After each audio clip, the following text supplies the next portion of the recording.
Hello everyone, कैसे हैं आप सभी। I hope all of you are healthy and happy. So इस वीडियो में हम कवर करेंगे लेसन 15 और नेक्स्ट वीडियो हमारी होगी लेसन 16। ओके, सो हमारी दो वीडियोस रहती हैं, हम ये कह सकते हैं दो चैप्टर हमारे अब से इस वीडियो से रह जाते हैं और हमारा सिलेबस लगभग कंप्लीट हो चुका है। MPC 004 advance social psychology. इस वीडियो में हम कवर करेंगे 3 topics. Social identity theory, second होगा हमारा क्राउड साइकोलॉजी,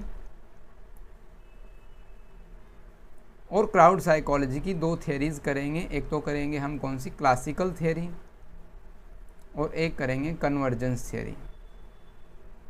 सिर्फ 3 टॉपिक हम यहाँ पर कवर करने वाले हैं। इनके कुछ प्रिंसिपल्स को भी स्टडी करेंगे और पता लगाएंगे ये थियरीज़ क्या कहती हैं। लेसन 16 की मैं आपको बात बता दूँ, जो 16 चैप्टर में इतना कुछ खास आपको समझने के लिए मिलेगा नहीं, क्योंकि वहाँ पर आपको कॉन्फ्लिक्ट, कोऑपरेशन और कंपटीशन आपको देखने को मिलेगा। तो ये सभी चीज़ें हम डेली लाइफ में काफ़ी बार इन टर्म्स को यूज़ भी करते हैं, और सिर्फ आप एक बार रीडिंग लेंगे तो आपको सब कुछ समझ आ जाएगा। ओके, तो चलिए ये वीडियो शुरू करते हैं बिना किसी देरी के। This is Ankush Tiptan, welcome on our YouTube channel conceptual study point. Let's get start the video. So social identity theory कहती क्या है, ये इसके नाम से क्या पता चलता है। सोशल आइडेंटिटी इट मीन्स हमारी जो सोसाइटी में आइडेंटिटी है, किसकी वजह से, किसी ग्रुप से कनेक्ट होने की वजह से, या हमें कोई सोसाइटी में रोल दे दिया जाता है, हमारा जॉब प्रोफाइल, या आप किसी भी वजह से आपकी सोसाइटी में जो आइडेंटिटी है आप उसको लेकर कैसे कॉन्शियस हो जाते हैं, कैसे वो आइडेंटिटी आपके बिहेवियर, आपके नेचर, आपके एटीट्यूड को अफेक्ट करती है, ये थियरी उसकी स्टडी करती है, सोशल आइडेंटिटी थियरी। चलिए थियरी पर चलते हैं। आई होप आपको यहाँ से कुछ ओवरव्यू मिला होगा। So Henry Tajfel and John Turner 1970s में इन्होंने ये थियरी डेवलप की। How individual define themselves and their place in society by categorizing themselves into various social groups and how this group membership influence their attitude, behaviour and interactions with others. जब आप किसी social group से जुड़ते हैं, आप किसी social group के member बन जाते हैं, तो वो आपकी आइडेंटिटी बन जाती है, और वो आइडेंटिटी क्या करेगी, आपके एटीट्यूड को, बिहेवियर को, जो आप रिस्पॉन्सेज हैं उन सभी को है जो चेंज कर देगी या अफेक्ट करेगी। तो ये सोशल आइडेंटिटी थियरी कहती है। कैसे करेगी, हम एक एग्जाम्पल से समझते हैं इनके प्रिंसिपल्स को। कैसे एग्जाम्पल से, मान लीजिए हमने जो एग्जाम्पल लिया यहाँ पर 2 पोस्ट का लिया। एक पोस्ट है मैनेजर की और एक पोस्ट है सिंपल एम्प्लॉय, जो मैनेजर के अंडर है, जो काम करते हैं। ठीक है, अब जो मैनेजर होगा, जो मान लीजिए आरव है मैनेजर। अब इस कंपनी की हमने क्या कर लेते हैं, हम कंसीडर करते हैं कितनी ब्रांचेज हैं, 6 ब्रांचेज हैं। ठीक है, 6 ब्रांचेज हैं, तो हम क्या कहेंगे यहाँ पर 6 मैनेजर हो गए। ठीक है, 6 मैनेजर हो गए हैं, 6 ब्रांचेज हैं, आरव भी उनमें से एक है, मैनेजर की पोस्ट है, और बाकी एम्प्लॉयज़ सभी ब्रांचेज में काम करते हैं। तो सोशल कैटेगराइजेशन क्या होता है कि हम अपने रोल को लेकर, अपने रिस्पॉन्सिबिलिटीज़ को लेकर अपने आप को कैटेगराइज कर रहे हैं कि हम किससे बिलोंग करते हैं, मैनेजर से। ठीक है, आरव क्या करेगा, अपने आप को मैनेजर समझेगा कि उसने एक कैटेगरी बना दी कि मैं एक मैनेजर ग्रुप से बिलोंग करता हूँ, दैट्स इट। जो बाकी के एम्प्लॉयज़ वो हो गए नॉन मैनेजर, या हम कह सकते हैं सिंपल एम्प्लॉयज़ इन ए कंपनी। नेक्स्ट जो प्रिंसिपल्स आता है, हम ये कह सकते हैं जो कंपोनेंट है वो क्या है, सोशल आइडेंटिफिकेशन। अब सोशल समाज में आपको किस तरह आइडेंटिफाई किया जाएगा, आप खुद की आइडेंटिटी क्या बता रहे हैं कि मैं इस कंपनी का मैनेजर हूँ। समझ रहे हैं आप क्या करेंगे, आप मैनेजर होने के वहाँ पर क्या होंगे, कुछ नॉर्म्स होंगे, आपका बिहेवियर किस तरह का होगा, अलग ही होगा। आपको पता है कि मैनेजर क्या होता है कंपनीज में, ऐसा थोड़ी है। मान लीजिए आप कहीं पार्टी में जा रहे हैं और आप कंपनी के मैनेजर हैं, क्या आप सभी एम्प्लॉयज़ से हैंडशेक करते फिरेंगे? बिल्कुल भी नहीं, है ना। तो आप क्या करेंगे, सिर्फ मैनेजर से ही कांटेक्ट करना आपकी प्रेफरेंसेस रहेगी, आपकी प्रेफरेंसेस यहाँ तक चेंज हो जाती है।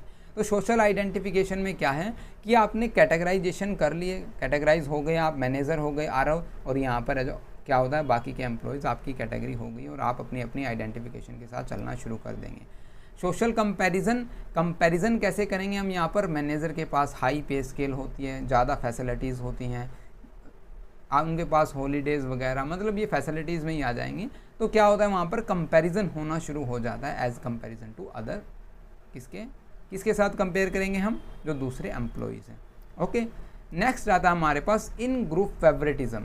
अब 6 मैंने बताए थे 6 ब्रांचेस हैं। 6 ब्रांचेस में क्या होगा, 6 मैनेजर होंगे। मान लीजिए आप कहीं पार्टी में जा रहे हैं तो आप किसको प्रेफरेंस ज़्यादा दोगे, किसको मिलने की कोशिश रहेगी, मैनेजर से मिलने की कोशिश रहेगी, क्योंकि आपका ग्रुप एक आप कंसीडर कर रहे हैं कि मैं एक ग्रुप से बिलोंग करता हूँ, मैनेजर हूँ मैं, तो मैनेजर से ही मुझे मिलना होगा या उनसे बड़े से ही मैं मिलूँगा, छोटों से मुझे नहीं मिलना। तो इन ग्रुप फेवरेटिज्म आप किसको प्रेफरेंस करोगे, आपके जो आपके ग्रुप से बिलोंग करते हैं। अंडरस्टैंड। सोशल चेंज क्या कहेगा यहाँ पर कि हम अपनी आइडेंटिटी को बरकरार रखने के लिए या बेहतर बनाने के लिए क्या करते हैं, हमारे जो सोसाइटी में जो रोल्स हैं उनको चेंज करने की कोशिश भी करते हैं। ठीक है। सो अब एग्जाम्पल से हम इनको क्लैरिफाई करेंगे। यहाँ पर तो मैंने सिर्फ आपको ओवरव्यू समझाया, एग्जाम्पल से आपको इन सभी चीज़ों के बारे में अच्छी तरह समझ आ जाएगा। देखिए जैसा कि मैंने आपको बताया दो रोल्स हैं जॉब के, मैनेजर और नॉन मैनेजर। तो सोशल कैटेगराइजेशन में क्या होता है, employees naturally categorize themselves and their colleagues as either manager और non manager based on their job titles और रिस्पॉन्सिबिलिटी। सबकी अलग अलग होगी, तो ऑटोमेटिकली वो क्या समझेंगे। अगर हम नॉर्मली सोचें तो अगर आपने देखा होगा कभी, आप अगर जॉब कर रहे हैं या आपने कभी मूवीज़ में देखा होगा, जो मैनेजर के नीचे जो एम्प्लॉयज़ काम करते हैं मैनेजर के अंडर, तो वो क्या करते हैं, अपने आप को इन्फीरियर समझते हैं, मैनेजर को सुपीरियर समझते हैं ना। तो वहाँ पर डिस्क्रिमिनेशन बिहेवियर भी शो होता है, प्रेजुडाइज बिहेवियर भी शो होगा, स्टीरियोटाइप बन जाते हैं, है ना। तो आइडेंटिफिकेशन, सेकंड पॉइंट पर चलते हैं, ज़्यादा डेविएट नहीं होंगे टॉपिक से। तो सोशल आइडेंटिटी क्या कहती है, employees who are categorise as a manager, वो किस तरह आइडेंटिफाई करेंगे अपने आप को, मैनेजर ग्रुप से। समझ गए यहाँ पर, देखो कि कितना क्लियर लिखा हुआ है बिल्कुल। वाइल जबकि जो नॉन मैनेजर ग्रुप है वो आइडेंटिफाई करेंगे as a part of non manager group. तो यहाँ पर सोशल आइडेंटिटी बन जाती है कि मैं मैनेजर ग्रुप से हूँ और बाकी नॉन मैनेजर ग्रुप से हैं। नेक्स्ट पॉइंट आता है in group and out group distinctions. In group और आउट ग्रुप क्या होगा, अब जो मैनेजर से बात कर रहा है, इट मीन्स मैनेजर को देखकर मैनेजर प्रेफरेंस दे रहा है उसको, सामने वाले को, तो इट मीन्स वो सामने वाले को अपने ग्रुप का समझ रहा है, इन ग्रुप।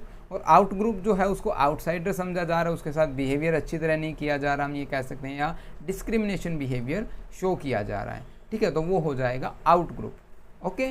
सोशल कंपैरिजन, किस वे में हम कंपैरिजन करेंगे, हाई पे स्केल, डिसीजन मेकिंग, उनके पास अथॉरिटी ज़्यादा होती है, फैसिलिटीज़ ज़्यादा होती है, तो वहाँ पर कंपैरिजन होना शुरू हो जाता है सोशल आइडेंटिटी थ्योरी के अकॉर्डिंग। नेक्स्ट आता है सेल्फ अस्टीम एंड सोशल आइडेंटिटी। तो यहाँ पर जो सेल्फ अस्टीम किससे जुड़ी होती है, कि एक मैनेजर की उसकी पोस्ट से, अगर आप बैंक के पीओ हैं तो आपकी जो सेल्फ अस्टीम है, आपकी रेपुटेशन है, सारी किस पर है, उस पोस्ट से है। आपकी खुद की कोई आइडेंटिटी नहीं है, सिर्फ अगर वो पोस्ट पर आप बैठे हैं तो आपकी आइडेंटिटी है, अदरवाइज कुछ भी नहीं है, ना। इन ग्रुप और होमोजेनिटी और आउट ग्रुप और हेट्रोजेनिटी क्या है, अब सीधी सी बात, जो इन ग्रुप होंगे वो मैनेजर्स क्या सोचेंगे, सभी के एक जैसे कैरेक्टरिस्टिक्स है, होमोजीनियस नेचर पढ़े हैं ना हमने साइंस में 9th 10th में पढ़ा है, तो वही यहाँ पर होमोजीनियस मीन्स सभी के सेम कैरेक्टरिस्टिक्स है इन ग्रुप में।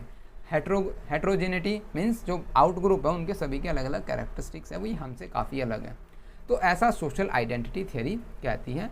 आपको समझ आ गया होगा कि सोशल आइडेंटिटी थ्योरी का आखिरकार मकसद क्या है, कि हमारे सोसाइटी में जो रोल्स हैं, रिस्पॉन्सिबिलिटीज़ हैं, या जिन ग्रुप से हम कनेक्ट करते हैं, जिन ग्रुप्स में हम पार्टिसिपेट करते हैं, या जिन ग्रुप से हम बिलोंग करते हैं, वो ग्रुप्स हमारी आइडेंटिटी क्रिएट करते हैं, और हम कई बार अपनी इंडिविजुअलिटी को क्या कर देंगे, डिसअपीयर हो जाएगी हमारी इंडिविजुअलिटी, और किस तरह बिहेव करेंगे, एज ए ग्रुप हम बिहेव करते हैं, या वो ग्रुप हमारे एटीट्यूड को, बिहेवियर को, इमोशंस को, प्रेफरेंसेस को, सब कुछ चेंज कर देता है।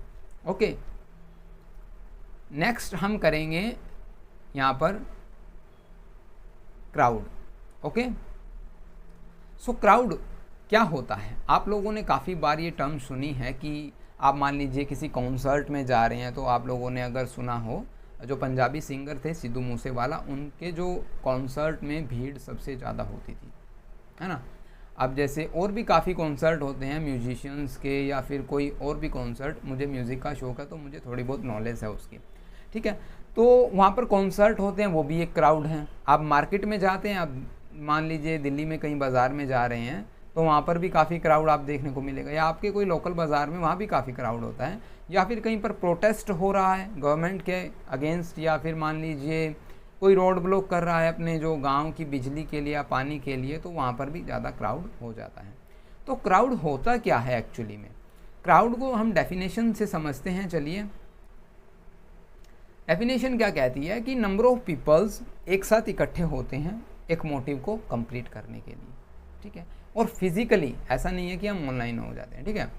तो यहाँ पर क्या कहते हैं, large gathering of people who are physically present in the same location sharing a common purpose, interest और इवेंट, उसको हम कहेंगे क्राउड। अब इनका साइज़ भी डिफरेंस हो सकता है ना, वेरी इन साइज़, बिहेवियर इनका अलग अलग हो सकता है। इट में भी पॉसिबल बिल्कुल शांति से बैठे हों, है ना, और हो सकता है वॉयलेंस भी क्रिएट कर दे वहाँ पर।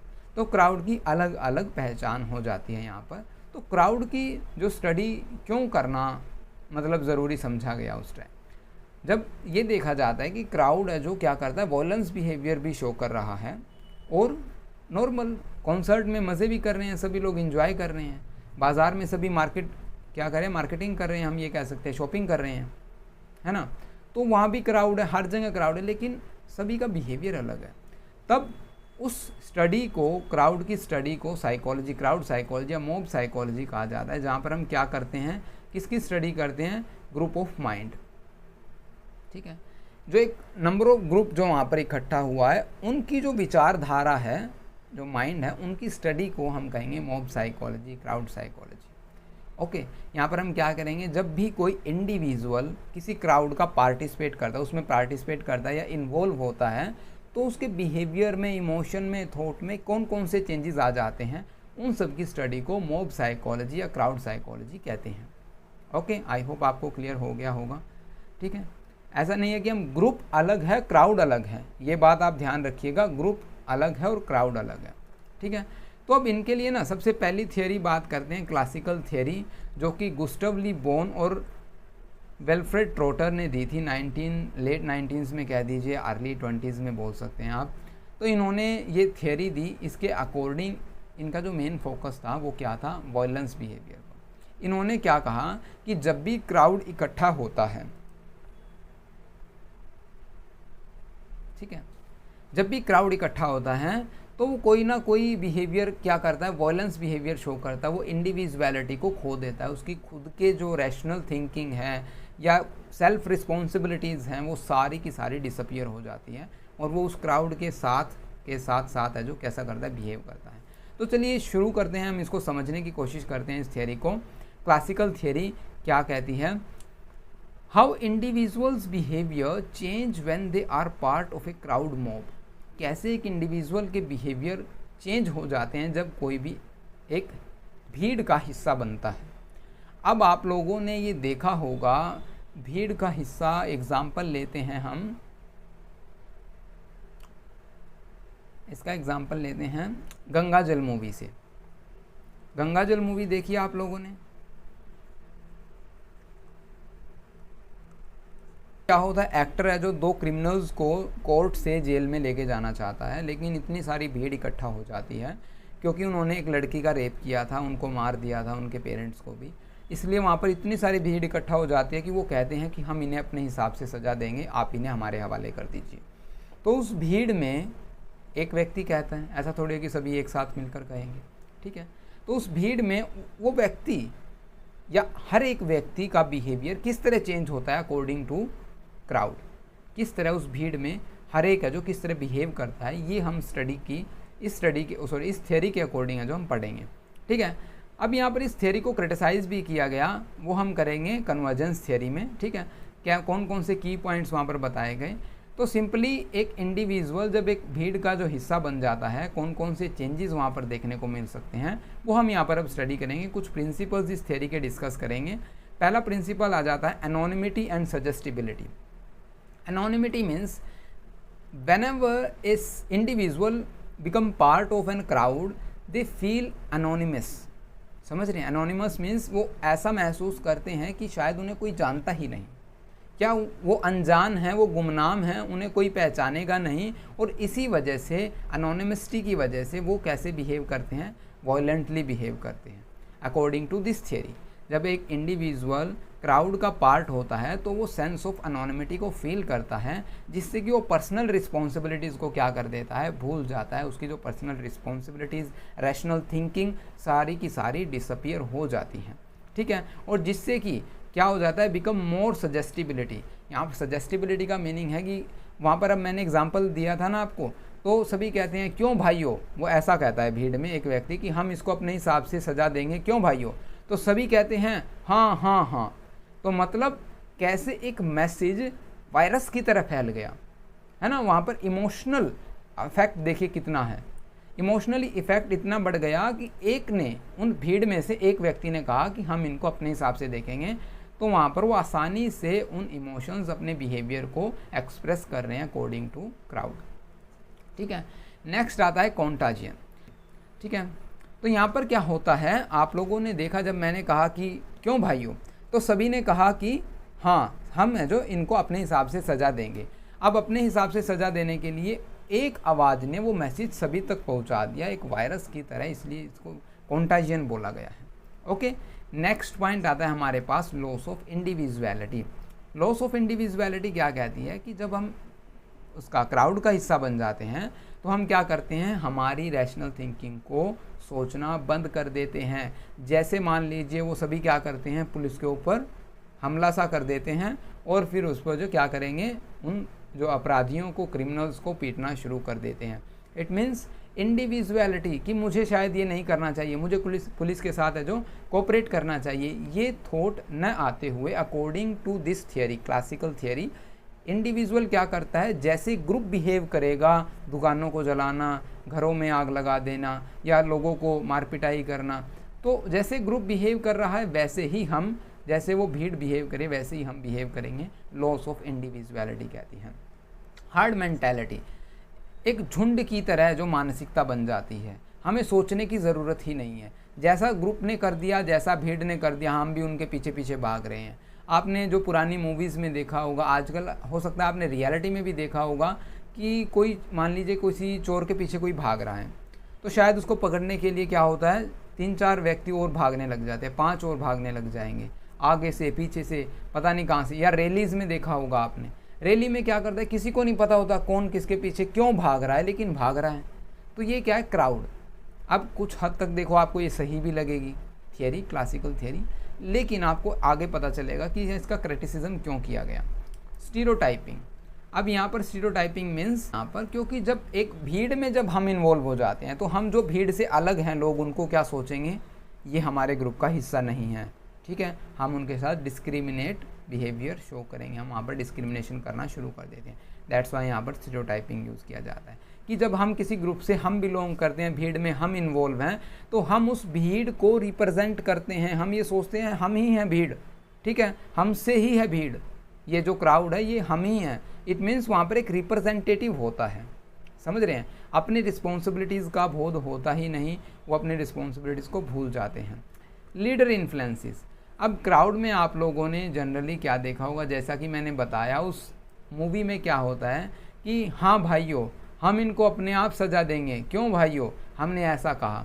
तो वो क्या है, एक लीडर है एक किस्म से वहाँ पर, और वो लीडर, उसके एक्शन, उसका बिहेवियर पूरी क्राउड को क्या कर रहा है, इफ़ेक्ट कर रहा है, उस क्राउड के बिहेवियर को भी वैसा करने को मजबूर कर रहा है, इसलिए लीडर इन्फ्लुएंस यहाँ पर कहा गया है।